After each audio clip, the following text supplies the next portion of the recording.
Pse ka disa pacientë që i ndjejnë më shumë dhimbje dhe të tjerë në fakt nuk është që ankohen shumë për këto dhimbje, edhe pse mund të kenë sëmundje reumatizmale? Po, është e vërtet, sepse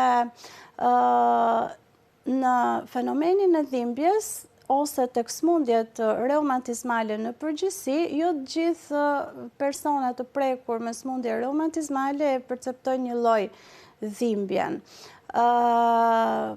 Në këto pacient kemi përveç gjithë mekanizmave që shpjeguam, edhe shpeshtin e polimorfizmi gjenetik.